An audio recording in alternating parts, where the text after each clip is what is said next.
ಅಂದ್ರೆ ಅದೇನಾಯ್ತಂದ್ರೆ ಮುಖ್ಯಮಂತ್ರಿ ಫಸ್ಟೇ ಮಾತುಕತೆ ಕರೆದ್ರು. ಅವ್ರು ಏನ್ ಮಾಡ್ಕಂತ ಮಾಡ್ಕೋ ಹೋಗ್ರಿ ಅಂತೇಳಿ ನಮಗೆಲ್ಲ ಒಂದು ರೀತಿ ವ್ಯಂಗ್ಯವಾಗಿ ಮಾತಾಡಿದ್ರು. ನಮ್ಮ ಶಾಸಕರಿಗೆ ಕಿಮ್ಮತ್ ಕೊಡಲಿಲ್ಲ. ಅದಕ್ಕೋಸ್ಕರ ನಾವೇನು ಮಾಡಿದ್ವಿ, ಹಂಗಾರೆ ಮುಖ್ಯ ಹಾಕೇ ಬಿಟ್ರಾಯ್ತು ವಿಚಾರ ಮಾಡಿದ್ವಿ. ಮುಖ್ಯಮಂತ್ರಿ ಗೊತ್ತಾಯ್ತು ತೀವ್ರತೆ. ವಿನಯ್ ಕುಲಕರ್ಣಿ ಅವರು CMಗೆ ಹೇಳಿದ್ರು, ಹಂಗೆ ಮಾಡಕ್ಕೆ ಹೋಗ್ಬೇಡ್ರಿ, ಕರೆಸಿ ಮಾತಾಡ್ರಿ, ಬೆಳಗಾವಿ ಬಂದಿರಿ, ಹಿಂಗೆಲ್ಲ ಮಾಡೋದು ಸರಿಯಿಲ್ಲ ಅಂತ. ಅವಾಗ CM ಅವ್ರು ನಮ್ಗೆ ಕರೆದು, ಇಲ್ಲ ಒಂದು ವಾರ ಟೈಮ್ ಕೊಡ್ರಿ, ಮುತ್ತಿಗೆ ಹೋಗ್ಬೇಡ್ರಿ ಅಂತ. ಆ ವೇದಿಕೆಯಲ್ಲೇ ನಮ್ಮ ರಾಷ್ಟ್ರೀಯ ಮೀಸಲಾತಿ ಹೋರಾಟ ಸಮಿತಿ ಅಧ್ಯಕ್ಷರು ಯತ್ನಾಳಗೌಡರಾಗಿರ್ಬೋದು, ನಮ್ಮ ವಿಜಯಾನಂದ ಅವರಾಗಿರ್ಬೋದು, ಲಕ್ಷ್ಮಿ ಎಲ್ಲರೂ ಕೂಡಿ CM ಅವರು ಮನವಿ ಮಾಡ್ಕೊಂಡ್ರೆ ಒಂದು ವಾರ ಅಂತೇಳಿ, ಅದಕ್ಕೆ ಮುತ್ತಿಗೆ ಹಾಕ್ಬೇಡ್ರಿ ಅಂತ. ಫಸ್ಟ್ ಟೈಮ್ ಮನವಿ ಮಾಡ್ಕೊಂಡ್ರಲ್ಲ ಅಂತ ಕೊಡ್ಕೊಂಡು ಒಂದು ವಾರ ಕೇಳಿದ್ರು ಅವರು. ನಾನು ಒಂದು ತಿಂಗಳು ಟೈಮ್ ಕೊಟ್ಟೆ. ಅವ್ರು ಯಾವ ಕಾರಣಕ್ಕೂ ಆ ಟೈಮಿಗೆ ಬಗ್ಲಿಲ್ಲ. ಕೊನೆ ಒಂದು ವರ್ಷ ಆದಮೇಲೆ ಮನೆ ಮಾತುಕತೆ ಕರೆದು. ಈಗ ಏನಾಗೈತಿ, ಈಗ ಅವ್ರು ಏನೇ ಮಾತುಕತೆ ಮಾಡ್ತೀವಿ ಅಂದ್ರೆ ಸಹ ಅದು ಕ್ಯಾಬಿನೆಟ್ ಮೀಟಿಂಗ್ ಇಟ್ಟು ಟರ್ಮ್ ಪಾಸ್ ಮಾಡ್ಬೇಕು.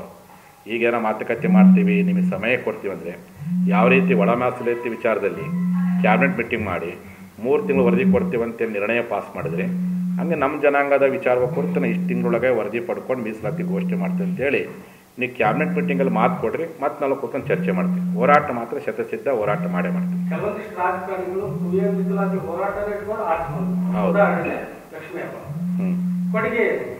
ನೋಡ್ರಿ, ಅದನ್ನ ಅವ್ರಿಗೆ ಕೇಳ್ರಿ. ನಾನು ಅದಕ್ಕೆ ನಿಮ್ಗೆ ಹೇಳ್ಬಿಟ್ಟೆ ಮೊನ್ನೆ ಒಂದ್ಸರಿ, ಎಷ್ಟೋ ನಮ್ಮ ಜನಾಂಗದ ಓಟ್ ಪಡ್ಕೊಂಡು ಬೇರೆ ಬೇರೆ ಜಾತಿಗಳು MLA, ಮಂತ್ರಿ, ಮುಖ್ಯಮಂತ್ರಿ ಆಗ್ಯಾರ. ನಮ್ಮ ಜನಾಂಗದವರು ಕೊನೆ ಪಕ್ಷಿ ಹೋರಾಟ ನೆಪದಲ್ಲಿ ಅವ್ರು ಮಂತ್ರಿ ಆಗ್ಯಾರ ಖುಷಿ ಪಟ್ಟೇವಿ.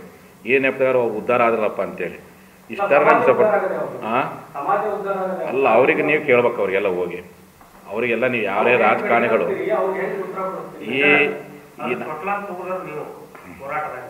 ಈಗ ಅವ್ರನ್ನ ಕೇಳ್ರಿ ಅಂತ ಅಂತೀವಿ. ಆಮೇಲೆ ಇನ್ನೊಂದ್ ಏನಂತ ಹೇಳಿದ್ರೆ, ನೀವು ರಿಕ್ವೆಸ್ಟ್ ಮಾಡ್ಕೊಳತ್ತೆ ಬಿಡೋದಾದ್ರೆ ಮತ್ತೆ ಅವ್ರು ಹೇಳಿದ ತಕ್ಷಣ ನೀವು ಕೇಳೋದಾದ್ರೆ ಮತ್ತೆ ಹೋರಾಟಕ್ಕೆ ಆಗ್ತೇವೆ. ಅಲ್ಲ ರಿಕ್ವೆಸ್ಟ್ ಮಾಡಿ ಪ್ರಶ್ನೆ ಇಲ್ಲ ಅಂತ ಕ್ಯಾಬಿನೆಟ್ ಅಂತ ಹೇಳ್ಬಿಟ್ಟು ನಿಮಗೆ ಹೋರಾಟ ಜನ ಯಾವತ್ತು ಒಬ್ಬ ನಿಮ್ಮ ಪಂಚಮಸಾಲಿ ಸಮಾಜದ ಜನಪ್ರತಿನಿಧಿಗಳಿಗೆ ಅನುಕೂಲ ಆಗೋ ನಿಟ್ಟಿನೊಳಗೆ ಆತಂದ್ರೆ ಹೋರಾಟಕ್ಕೆ ಆಗ್ತಾ ಅಲ್ಲ. ಈ ಜನಪ್ರತಿನಿಧಿ ಕೈ ಬಿಟ್ಟೇ ಬಿಟ್ಟಾವಿಲ್ಲ. ಈಗ ವಕೀಲರ ಮುಖಾಂತರ ಹೋರಾಟ ಮಾಡಕತ್ತೀವಿ. ಈಗ ವಕೀಲರ ಮೂಲಕವೇ ಹೋರಾಟ ಮಾಡಕತ್ತೀವಿ. ನೋಡ್ರಿ, ಅವರು ಪಾಪ ಅವಾಗ ಮಾಜಿ ಇದ್ರು. ಈಗ ಅವ್ರು ಸರ್ಕಾರ ಬಂದ್ರೆ ಅವ್ರ ಸರ್ಕಾರಕ್ಕೆ ಮುಜುಗರ ಆಗಬಾರ್ದು ಅಂತೇಳಿ ಮಾತುಕತೆ ಮಾಡಕತ್ತಾರೆ. ಸಹಜವಾಗಿರುತ್ತೆ ಬೆಳವಣಿಗೆ. ಯಾವುದೇ ಸರ್ಕಾರ ಇದ್ದಾಗ ಆ ಸರ್ಕಾರದ ಶಾಸಕರುಗಳು ಆ ರೀತಿ ಮಾತಾಡ್ತಾರೆ. ಬಟ್ ಅವರೆಲ್ಲರೂ ಹೋರಾಟಕ್ಕೆ ಬಂದೇ ಬರ್ತಾರೆ. ನಾನು ಜನರ ಕೇಳಿ ಹೋರಾಟ ಮಾಡಕತ್ತೀನಿ. ಜನರ ಮುಖಾಂತರ ಹೋರಾಟಕ್ಕೆ ನಿರಂತರವಾಗಿರ್ತಕ್ಕ ಬೆಂಬಲ ಕೊಡಕತ್ತೀನಿ.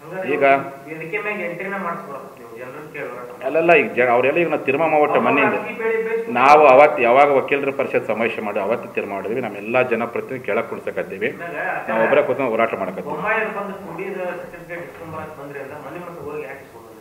ಅಲ್ಲ, ಅದು ಗೆಜೆಟ್ ಆಗಿತ್ತು. ಕೆಳಗಾಲದ ಅಧಿವೇಶನ ಟೈಮ್ನಾಗ ಏನು ಮೀಸಲಾತಿ ಹೋರಾಟದಲ್ಲಿ ಇದು ಅದನ್ನ ನಾನು ಪ್ರಶ್ನೆ ಕೇಳ್ತೀನಿ, ನಿಮ್ಗೆ ಸಮಾಧಾನ ಆಗಿರ್ತಾರೆ ಅಲ್ಲ? ಅವಾಗ ಕೊಡ್ತಿದ್ರಿ ಅಲ್ಲ, ಅವತ್ತೆಲ್ಲ ಶಾಸಕರು ಕೂಡಿ ರಿಕ್ವೆಸ್ಟ್ ಮಾಡಿ ಫಸ್ಟ್ ಟೈಮ್ CM ಅವರು ಮಾತು ಕೊಟ್ಟಾರೆ, ಒಂದು ಅವಕಾಶ ಕೊಡ್ರಿ. ಹಿಂದೆ ಯಡಿಯೂರಪ್ಪನವರಿದ್ದ ಮಾತು ಕೊಟ್ಟು ಅವಕಾಶ ಕೊಟ್ಟೇವಿ, ಬೊಮ್ಮಾಯರಿದ್ದಾಗೂ ಮಾತು ಕೊಡೋ ಅವಕಾಶ ಕೊಟ್ಟೇವಿ. ಆ ಪ್ರಕಾರವಾಗಿ ಸಿದ್ದರಾಮಯ್ಯನವರು ಒಂದು ವಾರ ಕೇಳಿದ್ರು, ಮಾತು ಕೊಟ್ಟೇವಿ. ಈಗ ಅವ್ರು ಮಾತು ಕೊಟ್ಟಿದ್ದಂತೆ ನಡ್ಕೊಳ್ಳಿಲ್ಲ, ಅದಕ್ಕೆ ಹೋಗ್ರೆ ಹೋರಾಟ ಮಾಡಕತ್ತೀವಿ.